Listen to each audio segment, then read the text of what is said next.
नमस्कार दोस्तों, आज है 28 अक्टूबर 2025 दिन मंगलवार। यूपी की सुर्खियों में आपका स्वागत है। आइए देखते हैं फटाफट अंदाज में यूपी की खबरें। गोरखपुर नगर निगम की सीएम ग्रिड फेज 3 योजना के तहत 3 सड़कों को स्मार्ट बनाने का प्रस्ताव है, जिस पर लगभग 70.30 करोड़ रुपए खर्च होंगे।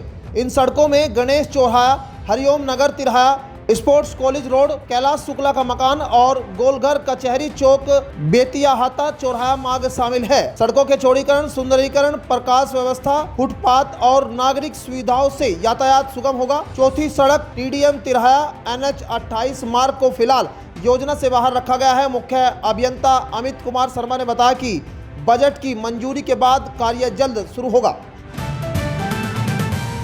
मुख्यमंत्री योगी आदित्यनाथ ने लखीमपुर खीरी के मुस्तफाबाद स्थित विश्व कल्याण आश्रम में संत असंगदेव जी महाराज के कार्यों की सराहना करते हुए कहा कि वे धर्म, नशा मुक्ति और राष्ट्र चेतना का अद्भुत कार्य कर रहे हैं। सीएम ने युवाओं से नशा छोड़ने और विदेशी साजिशों से सावधान रहने की अपील की है। उन्होंने कहा कि नशा नाश का कारण है, राष्ट्रभक्ति ही सभी समस्याओं का समाधान है। योगी ने गौ सेवा, नेचुरल फार्मिंग और जल संरक्षण को सच्ची राष्ट्र सेवा बताया। साथ ही कहा कि मोदी सरकार के नेतृत्व में भारत जल्द दुनिया की तीसरी सबसे बड़ी आर्थिक शक्ति बनेगा। लखनऊ में कृषि विभाग दलहन तिलहन उत्पादन में आत्मनिर्भरता की दिशा में काम कर रहा है। इस रबी सीजन में 500.137 लाख टन उत्पादन का लक्ष्य तय किया गया है। विभाग ने दलहनी फसलों का रकबा 15.27% और तिलहनी फसलों का 25.70% बढ़ाने का निर्णय लिया है। गेहूं की उत्पादकता में 3.5 कुंतल प्रति हेक्टेयर तक वृद्धि का लक्ष्य रखा गया है। किसानों को खाद, बीज और तकनीकी सहायता उपलब्ध कराई जाएगी। कृषि निदेशक डॉक्टर पंकज त्रिपाठी ने बताया कि विभाग नई कृषि तकनीक, बीज वितरण और सिंचाई दक्षता बढ़ाकर किसानों की आय और उत्पादन दोनों में सुधार के प्रयास कर रहा है। मुख्यमंत्री योगी आदित्यनाथ ने दीपावली के बाद लखनऊ में जनता दर्शन के दौरान 50 से अधिक लोगों से मुलाकात की, उनकी समस्याएं सुनी। उन्होंने अधिकारियों को समयबद्ध निस्तारण के निर्देश दिए और कहा कि जनता की सेवा ही सरकार की प्राथमिकता है। सीएम ने सरकारी जमीनों से कब्जा हटाने, जरूरतमंदों को इलाज के लिए आर्थिक सहायता देने और एक महिला लोकगीत कलाकार को सांस्कृतिक कार्यक्रम में मंच दिलाने का आदेश दिया। उन्होंने कहा कि किसी का इलाज धन के अभाव से अधूरा नहीं रहेगा। पुलिस और पारिवारिक मामलों की शिकायतों पर भी तत्काल कार्रवाई के निर्देश दिए गए। उत्तर प्रदेश सरकार युवाओं को रोजगार देने के लिए MSME नीति में संशोधन करने जा रही है। अब शहरी क्षेत्रों में 7 मीटर चौड़ी सड़कों पर भी छोटे उद्योग लगाने की अनुमति मिलेगी। वर्तमान में राज्य में 96 लाख MSME इकाइयां हैं, जिनमें 2 करोड़ से अधिक लोग कार्यरत है। सरकार 31 अक्टूबर को औद्योगिक व रोजगार पार्कों की स्थापना योजना की शुरुआत करेगी, जिसके तहत हर जिले में 100 एकड़ में पार्क बनाए जाएंगे। MSME क्षेत्र को प्रोत्साहित करने के लिए व्यवस्थापना नियमों में ढील और नए निवेश को बढ़ावा देने को तैयारी की जा रही है।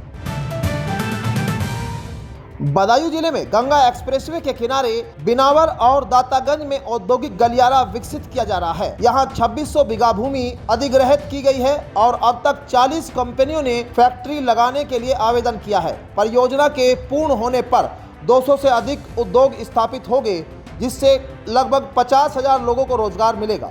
यूपीडा द्वारा संचालित इस योजना से 40 गांव के लोगों को सीधा लाभ होगा। क्षेत्र में जमीन के दाम लगभग 4 गुना तक बढ़ गए हैं। उपायुक्त उद्योग अशोक कुमार उपाध्याय ने बताया कि स्थानीय उद्यमियों को प्राथमिकता दी जाएगी। लखीमपुर खीरी के मुस्तफाबाद गांव का नाम जल्द ही कबीर धाम होगा। मुख्यमंत्री योगी आदित्यनाथ ने संत क्षमादेव गुरुमन देव के स्मृति जन्मोत्सव मेले में यह घोषणा की है। उन्होंने कहा है कि गांव में मुस्लिम आबादी नहीं है, इसलिए इसे कबीरधाम नाम दिया जाएगा और इसके लिए प्रस्ताव मांगा गया है। सीएम ने कहा कि जैसे अयोध्या और प्रयागराज को उनके गौरवशाली नाम लौटे, वैसे ही मुस्तफाबाद भी नया इतिहास लिखेगा। उन्होंने जात पात को देश की गुलामी का कारण बताते हुए समाज में एकजुटता और संतों की शिक्षाओं पर चलने का आह्वान किया। सुल्तानपुर के बिरसिंहपुर सैया अस्पताल के प्रभारी CMS भास्कर प्रसाद को मुख्यमंत्री योगी आदित्यनाथ और सरकार पर आपत्तिजनक टिप्पणी करने के आरोप में निलंबित कर दिया गया है। उनके खिलाफ मुकदमा दर्ज कर लिया गया है। भाजपा मंडल अध्यक्ष शोभानाथ यादव की तहरीर पर कार्रवाई हुई है। आरोप है कि CMS ने अस्पताल में प्रदर्शन के दौरान लोगों को CM और सरकार का पुतला फूंकने के लिए प्रोत्साहित किया और अपशब्द बोले। अपर मुख्य सचिव अमित कुमार घोष ने उन्हें अपर निदेशक अयोध्या मंडल कार्यालय से संबंध किया। पुलिस मामले की जांच कर रही है। राज्य कर्मचारी संयुक्त परिषद ने घोषणा की है कि पुरानी पेंशन बहाली की मांग को लेकर 20 जनवरी को प्रदेश भर में 22 लाख कर्मचारी सड़कों पर उतरेंगे। परिषद के अध्यक्ष JN तिवारी ने लखनऊ में आयोजित चाय पर चर्चा कार्यक्रम में कहा कि सरकार और कर्मचारियों के बीच संवाद ठप है और 15 साल से पेंशन का मसला उलझा हुआ है। उन्होंने कहा कि विधायक सांसद पेंशन ले रहे हैं जबकि कर्मचारियों को सिर्फ पेंशन मिल रही है। बैठक में कैशलेस इलाज, संविदा कर्मियों की स्थिति और आशा बहुओं के मानदेय बकाया जैसे मुद्दे भी उठाए गए।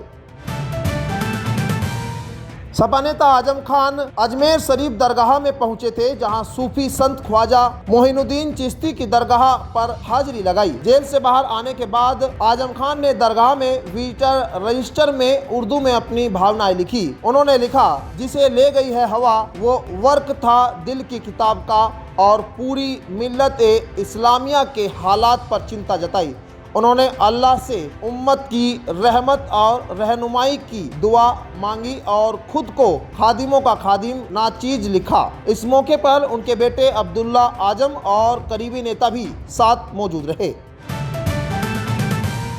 भारत निर्वाचन आयोग ने उत्तर प्रदेश में मतदाता सूची के पुनरीक्षण की घोषणा की है। इस प्रक्रिया के तहत राज्य भर में नए मतदाताओं के नाम जोड़े जाएंगे और गलत प्रविष्टियों को हटाया जाएगा।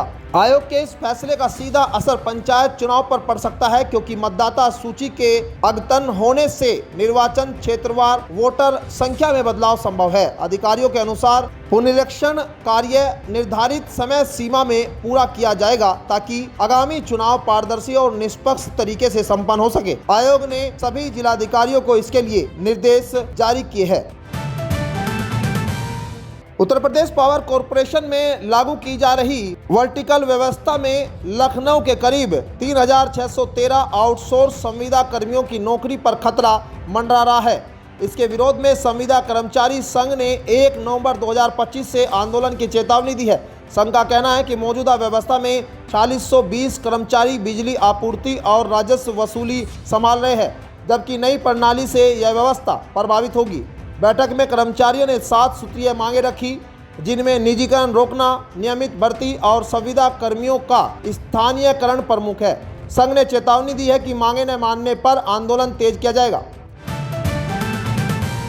उत्तर प्रदेश के बरेली में नगर निगम ने सरकारी जमीन पर बने 41 घरों को अवैध बताते हुए बुलडोजर कार्यवाही की तैयारी शुरू कर दी है। इसमें डेला पीर तालाब किनारे 14 और शाहबाद मोहल्ले में 27 घर शामिल है।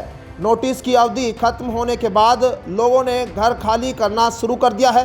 कई परिवार 50 से 60 सालों से यही रह रहे हैं और अब बेघर होने के डर से परेशान हैं। मजदूर वर्ग के इन परिवारों ने मुख्यमंत्री योगी आदित्यनाथ से मदद की गुहार लगाई है। इसी क्षेत्र में बना एक प्रधानमंत्री आवास भी कार्यवाही की जद में है। आजाद समाज पार्टी के प्रमुख चंद्रशेखर आजाद ने मायावती को लेकर वायरल ऑडियो पर सफाई देते हुए कहा कि वे हमेशा बहन जी और काशीराम का सम्मान करते रहे। चंद्रशेखर ने आरोपों को खारिज करते हुए कहा कि जब मैं खुद सामने हूँ तो किसी ऑडियो या वीडियो की जरूरत नहीं है। उन्होंने कहा कि काशीराम हमारे गुरु हैं और उनके आदर्शों का पालन करते रहेंगे। यह ऑडियो रोहिणी घावरी द्वारा सोशल मीडिया पर साझा किया गया था, जिसमें चंद्रशेखर पर मायावती को लेकर आपत्तिजनक बयान देने का आरोप है। चंद्रशेखर ने इसे झूठा और भ्रामक बताया। उत्तर प्रदेश में अक्टूबर के अंत तक मौसम में बदलाव देखने को मिलेगा। बंगाल की खाड़ी और अरब सागर में बन रहे सिस्टम के चलते पश्चिम यूपी और बुंदेलखंड में 27 अक्टूबर को बेमौसम बारिश की संभावना है। मौसम विभाग के अनुसार अरब सागर से आ रही नमी और पश्चिमी विक्षोभ के असर से कुछ जिलों में फुहारें पड़ सकती है। वहीं 28 अक्टूबर को आंध्र प्रदेश से टकराने वाला चक्रवाती तूफान कमजोर होकर पूर्वी यूपी को प्रभावित करेगा। इससे 29 से 31 अक्टूबर के बीच पूर्वांचल में गरज चमक के साथ बौछारें पड़ने की संभावना जताई गई। तो ये थी आज की 15 फटाफट खबरें। अगर आपको वीडियो पसंद आया तो वीडियो को लाइक, शेयर व कमेंट जरूर करें। धन्यवाद।